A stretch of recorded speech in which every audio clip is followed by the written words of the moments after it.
Some argue that technology is at the very heart of the trade dispute between US and China, and a key component of technology and the race for supremacy is artificial intelligence. The current view is that the US is the world leader in AI, but the Chinese government has made AI a top policy priority, and appears to be making progress at really a breathtaking pace. The AI race and its impact on the world, from politics and business, jobs and industry, society as a whole, will perhaps be the story of the century, shaping lives of millions, if not hundreds of millions. And we are joined now by one of the pioneers in artificial intelligence. Dr. Kai-Fu Lee is chairman and CEO of Sinovation Ventures, and he really is one of the world's leading thinkers on AI. In his recently published book, AI Superpowers, China, Silicon Valley, and the New World Order, Kai-Fu Lee urges the US and China to accept and embrace the great responsibilities that come with significant technological power. It is my great pleasure to welcome to the stage Dr. Kai-Fu Lee.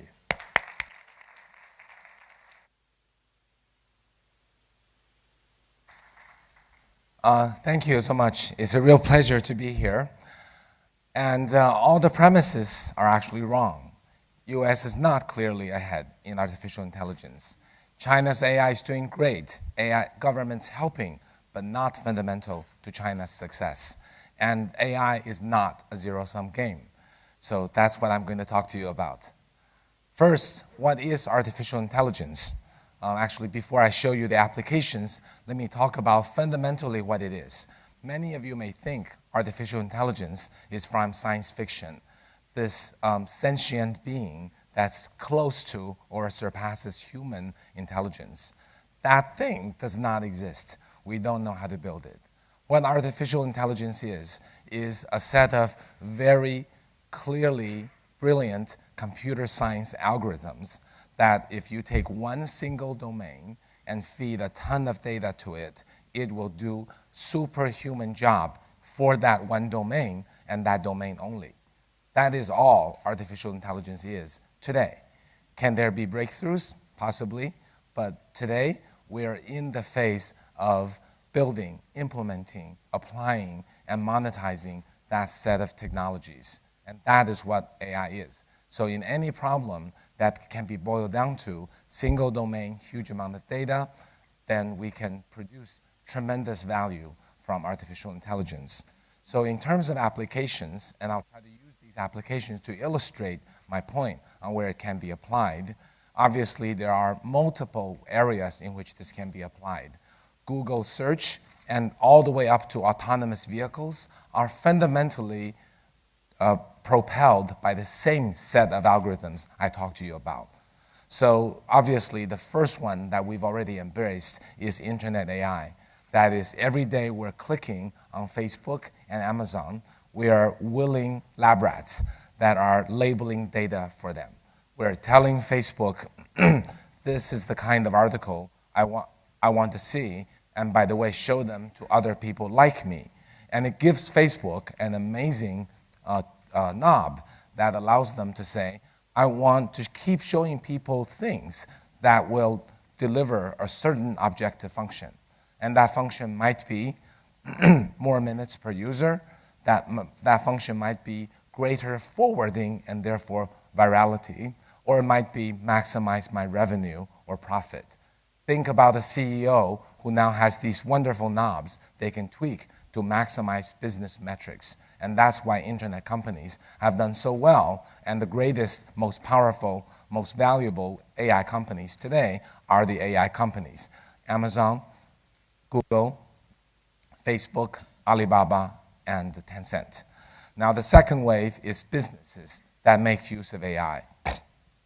Banks, insurance companies, government agencies that have collected a lot of data primarily for archival reasons, now finding themselves sitting on a gold mine that can make use out of that.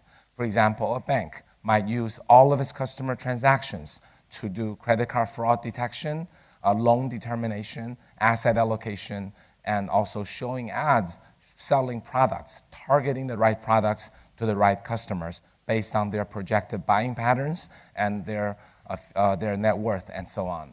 So it suddenly makes all that data that used to be a cost center now a gold mine. But let me give you an example here to hopefully clarify the point why AI is so powerful. We have invested in a company that is a loan app. That's not a bank, it's a loan app. What it does is on your phone, you can open the app and ask to borrow, let's say, $500. And it will ask you the same questions that any loan application would ask: name, address, employer, income, and so on. You fill it out, and then it has one additional question that says, upload your data from your phone. Now, before you all get frightened, not all your data, the same data that iOS and Android permit companies like Facebook and Twitter to upload. Nothing more, nothing less. And when that's all uploaded, the AI absorbs all the data you submit, compare it against all the other users it has observed based on whether they returned the loan or defaulted, to make a determination which class you're closer to. So who would like to guess, if you were to step outside of this building and take $500,000 and give it to, let's say, 3,000 people randomly on the street, and you pick 1,000 to each give 500 and say, please pay me back with interest, what default rate do you think you'll get? 80%? 90%? Well, it's Singapore, maybe 60%. But still very high, right? But this loan app has a default rate of 3%. And that illustrates the power of AI. So how does it achieve that? It considers all kinds of things you submitted, things you explicitly provided, and things you implicitly provided, like your contact list. Who's on your contact list? Does your mom match your real mom? How long it took you to type your address? If it takes too long to type your own address, it's likely to be fraud, isn't it?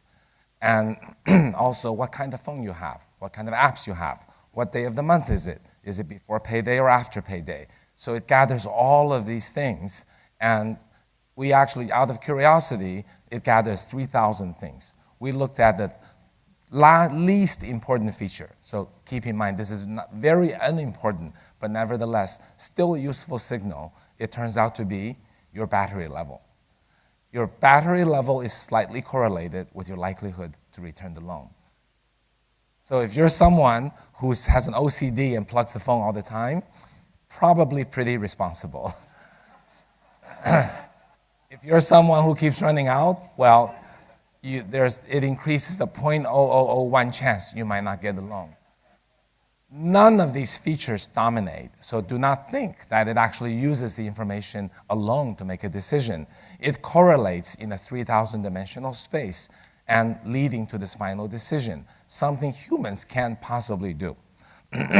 Now, then we move on to wave 3, and that is using sensors, cameras, and microphones to gather information in the real world that's otherwise transient and lost, and use those to build new applications. Amazon Echo is an example, speech recognition, but cameras are a more interesting example. We read a lot about face recognition, so let me again share with you some recent news from China. There is a very famous singer named Jackie Chung, Zhang Xueyou. Anybody heard of him? You like him? No? Well, he's a very famous singer, about my age, but older singer, very, very famous. People my age really, and maybe a little younger, really like him. And he had these series of 5 concerts in China. And now he has a new nickname. It's called Policeman Chung, because these large stadiums were hooked with cameras for the protection of the safety of those in the concert, because there are too many people. And those cameras are hooked with face recognition, which are connected to the most wanted database, which we don't know how many entries, but might be 100,000. So perhaps 100 people were apprehended, and it turned out about 30 of them were in fact in the most wanted list. So it shows you the kind of, I'm not advocating or denouncing such an application. I'm merely citing a fact that the powerful nature of face recognition has gotten to a stage that it could recognize 100,000. In fact, it can do 3 million faces in 60 frames a second and makes an immediate determination of someone who might match a photograph out of a giant database of 3 million faces. Now, how many of you can recognize 3 million faces, or 300,000, or 30,000?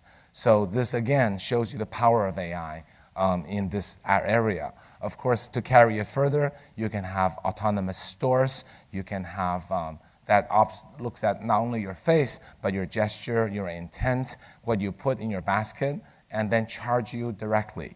So it will make the future of convenience stores and supermarkets completely human-free.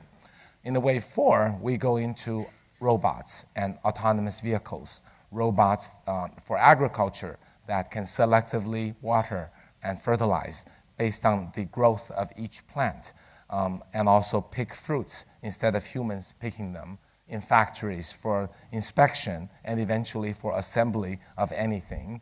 And in commercial uses, dishwashing, that is, throw everything from the tablecloth and just put it in the machine, they all come out ordered. You want that? It's $300,000. I'll be taking an order. And that's an interesting fact, because all of these will go from the people who are willing to pay for it.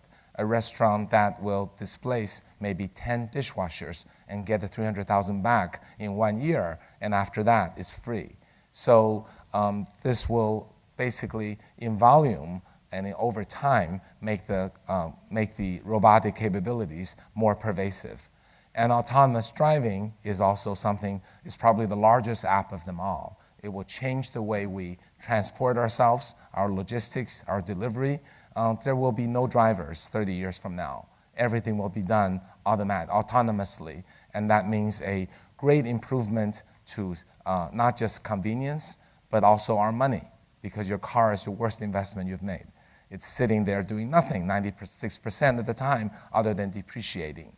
So we'll have shared vehicles that come just as you need them, that reliably, in a green energy manner, take you or your merchandise from place A to place B reliably. So it's very convenient, it's cost savings, and it's also going to be safer. Because one very critical thing about AI is the more data it gathers, the better it gets. So hopefully this gives you an idea about the 4 waves, each of which will add something like 5+% to our GDP, and maybe displace 5% or so of the workforce. And this is only the beginning. How many waves are there? We don't know. It's like going back 20 years at the internet, onset of internet, and asking how many waves would there be. Probably at the time, I would have told you 4 waves. There are the websites, browser, portals, and search engine. That's all I can tell you. I didn't know at the time that e-commerce, social, online to offline, mobile payment would become as large as they are. So this is only the beginning. Now, as I said, this AI only works on the premise of large amount of data, the more the better, and accurate tagging, ideally outcome-based, not human-labeled, in a single domain, and with a large amount of compute, and with some AI experts to tweak it. So now let's go to the US and China question. One would easily cite that the top AI researchers are all American, some Canadian, some British, but mostly Americans. So how could America not be the world's leader in AI? But I bring up 3 important facts for you to consider that might change your mind. First is that AI is not some secret sauce. AI is a breakthrough, a set of breakthroughs, only one very big breakthrough, and these breakthroughs are well understood and accessible to any country, including US, China, UK, Canada, and so on. These AI scientists have a very open mind to share, so unless there's another breakthrough that is protected, the world is on basically level playing field. The second important thing is that because of this, we've moved from the early stage of the deep mind kind of company, which is researcher-driven, technology-driven, and then can build any application on the great technologies. PhDs run these companies. But now we're at a stage when it's understood by many people, not with the same depth as the people in DeepMind, but enough to be dangerous, enough to create these applications that I told you about. and that potentially changes the capabilities of companies.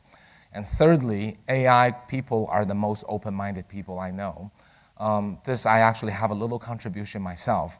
In 1987, when I built the world's first speaker-independent speech recognition system, most of my colleagues in speech didn't believe that it worked as well as my paper showed. So I asked my advisor, Raj Reddy, Turing Award recipient, what should I do? And he said, very simple, open source your code base and give them all the data you used so they can replicate it and build on top of that. And that is the spirit in which computer vision, speech recognition, machine translation continue to build. Because AI, unlike traditional sciences, experiments can be replicated. Same data, same algorithm, always the same results. So people are transparent, open, sharing, and build on each other. So with these three observations, here's where China comes in. China may not be ahead in research. In fact, we can pretty much say US has 11 times more top researchers than China. But that is only valuable if a next breakthrough comes. And that breakthrough is not shared in the open manner. Okay? So for now, let's assume there are no breakthroughs for the next 5 to 10 years. We all want there to be, but let's assume there's not. And there's a reasonable chance there's not, because we saw in the 62 years of history of AI, there was only one breakthrough, and that was 9 years ago. So anyway, so if we're in an era of implementation, well, China is getting pretty good at writing papers. While the top 1,000 researchers are largely American, the top 100,000 actually has 42% who are Chinese. The Chinese products are getting innovative. Without going into details, these three columns represent China as a copycat, China as a worthy competitor building on originally American concepts, but evolving into new their applications. And most recently, in the last 5 years, China as a true innovator. Each of the products under the orange is an original innovative product that doesn't exist in the West. And I don't have enough time to go into them. I can only tell you that they are totally worth about 300 billion US dollars. And to build these great products, China has great entrepreneurs who are tenacious and have built up a very different model for building great companies. The American model is vision-driven, change the world, make it light. The China model is tenacious, winner take all, and make it heavy. What do I mean make it heavy? Well, when you're surrounded with people who might be copycats, who might take your product or feature, I'm not talking about IP theft, I'm talking about just the feature, as Facebook took some of Snapchat's features. That kind of building on each other's strengths that are not IP protected. When you're surrounded by copycats, the only way to win is to build a business that can't be copied. And that is the essence of China's new business model. To give a very quick example, in the US, there's companies like Yelp, but in China, there's Meituan. Meituan as a company built such an incredible, uncopyable capability by delivering, finding a way to deliver food to anyone who wants it from 500 restaurants within 30 minutes for 70 US cents. And when that happens, people's way of eating changes, and they've erected such a high wall that a competitor would have to replicate such an exercise, which costs billions of dollars and involves 600,000 people paid minimally with high turnover on electrical mopeds and figure out a way to change batteries and AI algorithms that runs on them. So that is how you build impregnable business models. And AI has more funding in China, and Chinese companies with this funding, 48% of the world's AI funding go to China, 38% to the US. So China is benefiting from this money. And here I show 5 companies that Sinovation Ventures, we invested in, and they're worth a total of $21 billion, 5 unicorns in AI. Totally, China has about 18 unicorns in AI. These are all pure plays. I think it's larger than any country as a result of the factors I mentioned. But nothing is as important as the massive amount of data.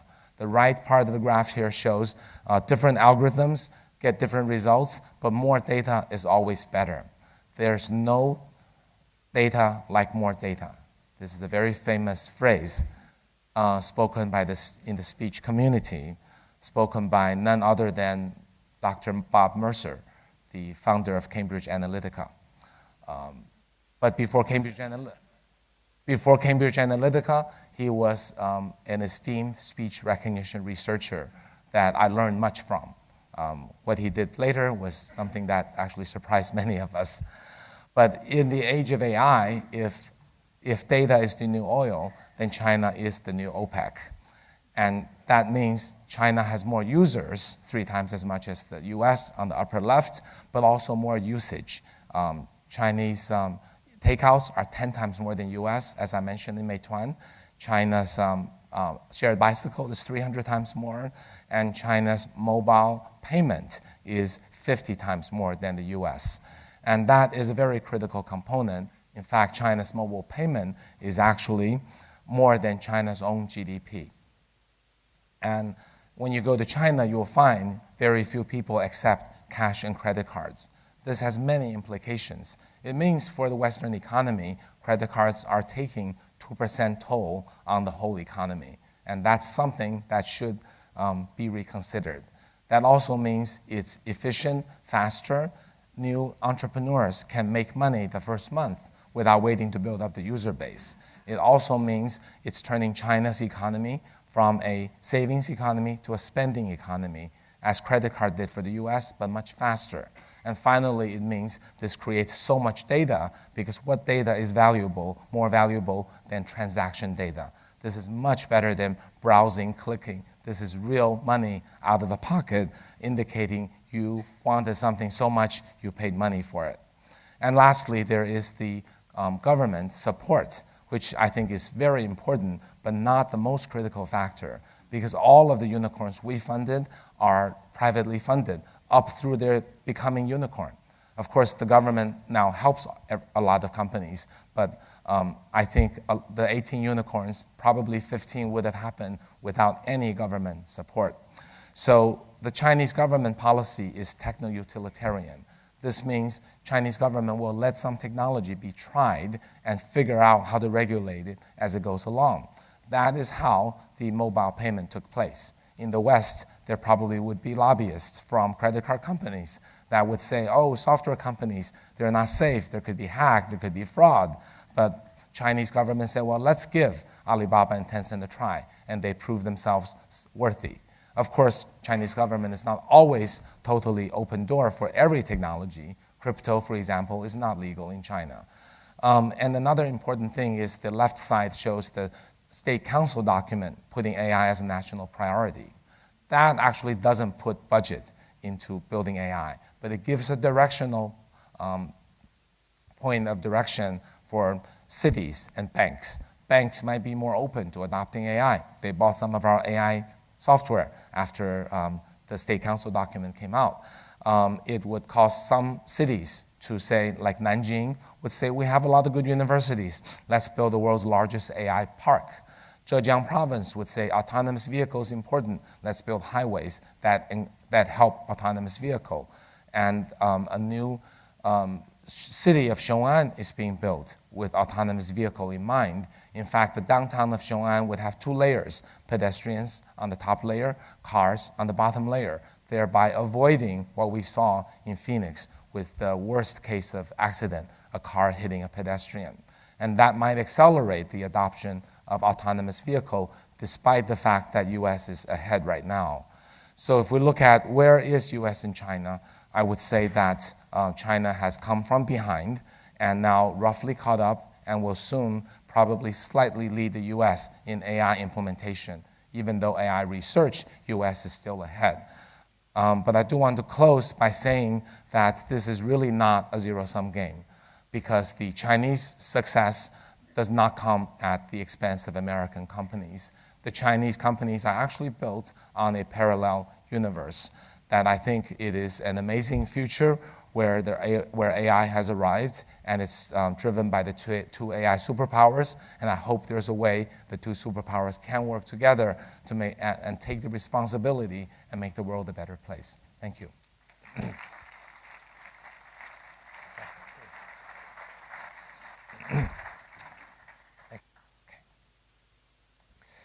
I checked my phone. I have about a 92% charge, which means Right. probably I'm sad and lonely more than anything Here's else. some money. Fascinating stuff, really, absolutely staggering. But the data question is where China has a huge advantage. Yes. In these times of what we term data nationalism, where there's more concern and legislative protection, for want of a better term, around data, does that give China yet another advantage because the regulatory environment allows it to use data? Well, in terms of if the future becomes where data is more to stay in the border of each country, I think China does have a certain advantage because homogeneous data is more valuable than heterogeneous data. So China, as the world's largest country with the same language and culture, can really build models off of what China has. So that's probably the first part of the answer to your question. I'm not sure if the second part you're suggesting in China a lot of data are pooled, enhanced by the government. Yeah. That actually is largely not the case. Right. The companies that we have funded, they basically, the key to success is either building your own proprietary data and the outcome-based labeling loop, like the loan company. The loan company built up its data with the VC's money, right? To build that loan company, they raised $10 million, lost it all to people who defaulted them. And then they built a model. Then they raised another $30 million and lost it all again. Each time lowering the default rate, but that data is proprietary to the company. It is not accessible by other companies, and the government does not really take that data and aggregate it in any sense. Do you see this AI race as part of the broader tensions between the US and China at the moment? Because technology is certainly a key issue for President Trump and the administration. Yeah, it really, I think it is today. Yeah. And I wish it weren't. And the reason it shouldn't be is because it's all open source, ready to be shared. It has the world's academicians with such willingness to help and support each other to build the industry forward. So it seems it's incumbent in the US and China as the world's leaders to take the responsibility, benefit from AI, and face the challenges AI brings and help the rest of the world move forward. That would be, I think, the high road.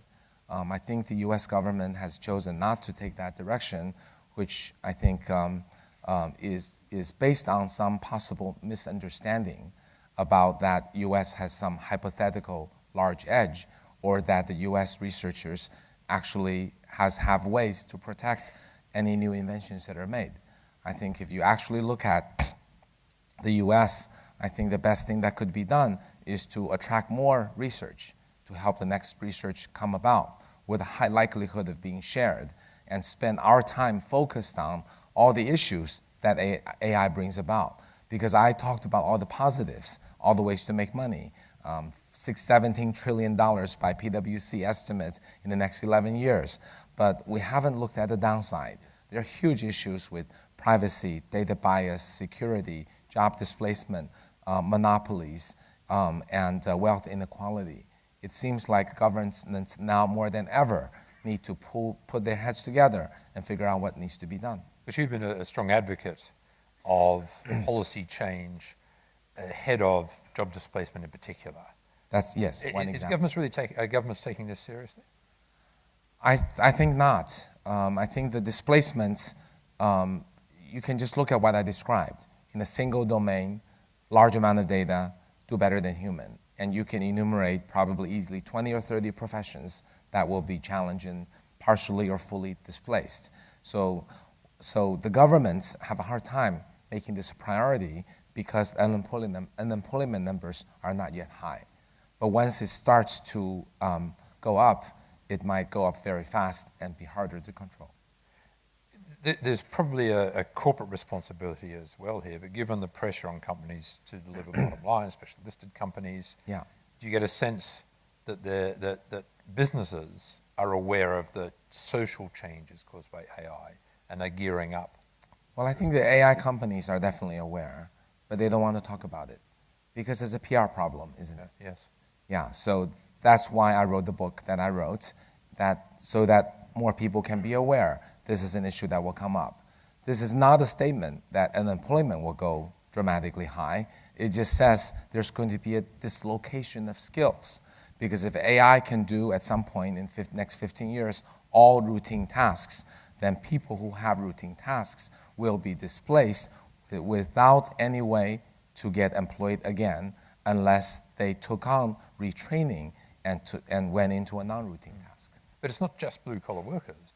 There are also some professions which will be affected by AI. Blue-collar workers are actually a little bit difficult to displace because our hand-eye coordination are really amazing, and robotics are not yet at that level. On the other hand, white-collar jobs, such as customer service, telemarketing, telesales, loan officers, it's just algorithms, just software, just data that will displace these jobs. Citi has already announced they will let go 10,000 of their 20,000 back office operational workers and replacing them with automation. You said at the opening that one could argue the US isn't actually in lead of AI. Depends on the measure, I guess. Right. But China is almost certain to take the lead in the foreseeable future. Is that the case? Well, let's say they will co-lead. I think I wouldn't underestimate Silicon Valley innovations. So let's say, I think my last picture in 5 years out shows US and China co-leading the implementation with an added kicker that should a breakthrough come by in the US might retake the lead. So let's just say US and China will co-lead. That, I think, is certainty. It's like in the Olympic competition, there are only 3 medals.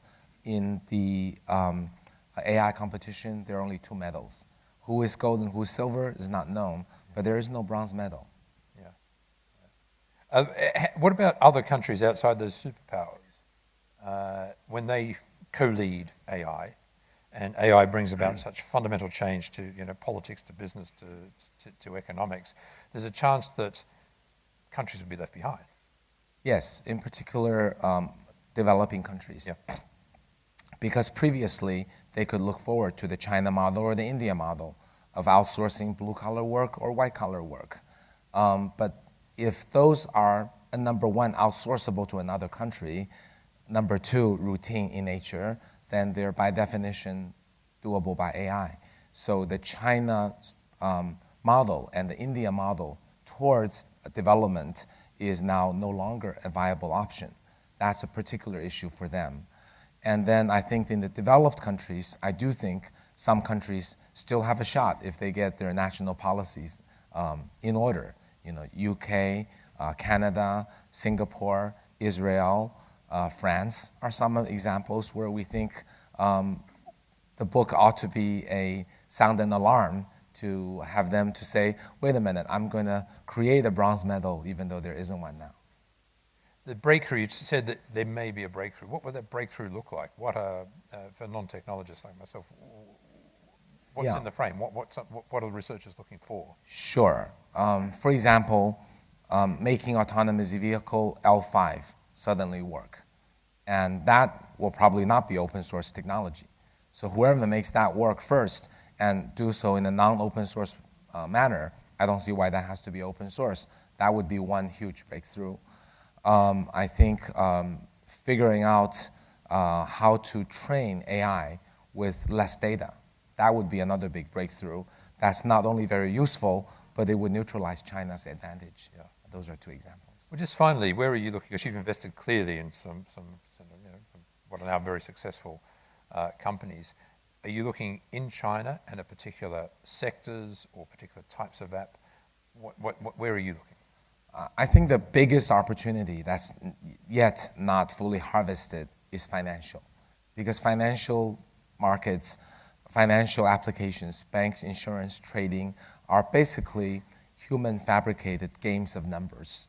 And there's no friction of operation, manufacturing, logistics. That complicates the whole thing.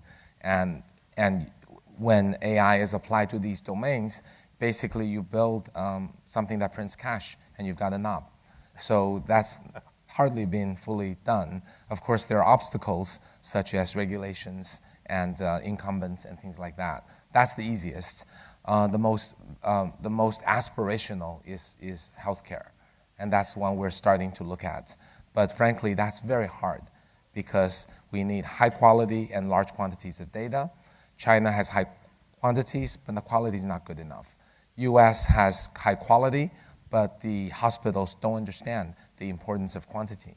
So they focus on the 10,000 records they have and the leadership they can maintain as opposed to some kind of pooling. So that's a very, very big one that I think we all want to see, but it's a little bit difficult now. I'm afraid we're out of time. Your final answer leads very nicely into our next panel where we're going to be looking specifically at tech and financial services. But congratulations on the book. Thank you for speaking despite your laryngitis. Thank you for powering through. Please join me in thanking Dr. Kai-Fu Lee.